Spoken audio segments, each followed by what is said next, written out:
Hey, it's Tim, And Jessica.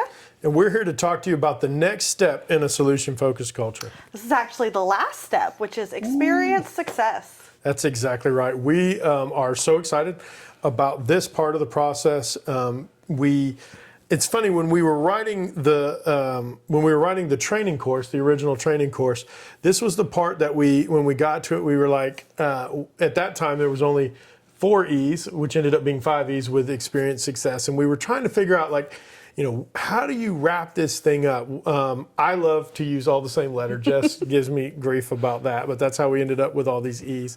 And so we said, well, what happens if all of this works out? And we decided that was to experience success.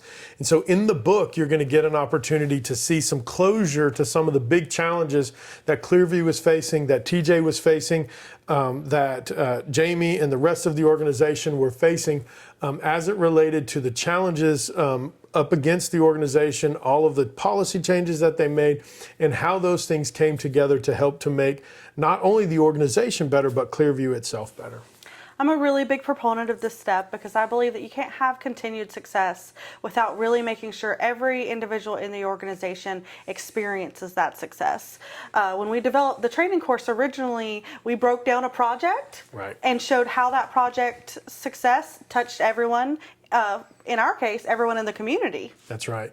One of the things about experiencing success and what we want you to gain and learn from this part of the process and this part of the book is that, like Jessica said, it's important that everybody throughout the organization understands their piece of that success. So if we're a municipality and a firefighter saved someone's life, it's important that we, as the leadership in the organization, help everyone there understand that the finance department, the people who paid payroll, the people who process purchase orders, the people who clean the bathrooms, all do what they do, which allowed us to be able to do that thing that was so important to save someone's life. And so in the book, we're going to show some connectivity between the success that the organization has and then how do you help your people feel that success so everybody participates in it. Right.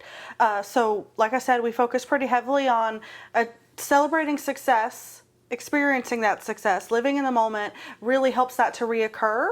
And so we focus on, bringing everyone together, making sure they know what the success was, that we're so happy, that everyone's proud of our accomplishments, but also on, completing a survey and really getting all that information in so that if you have some people that aren't feeling like the success is being experienced in their division or department, you can kind of get to the bottom of that to make sure that before any future problems arise, you're really checking in and making sure that is continued success. Yeah, we're very big believers that success is contagious, meaning that the feelings that you get when something goes right, when people are happy, when people get what they need to get, that feeling is contagious. And so people want to duplicate it, and they'll want to, once they see that you can get the same amount of fulfillment from helping somebody reach a solution as maybe they were previously getting from imposing power, either implied or actual power that they had, we believe that that'll be contagious.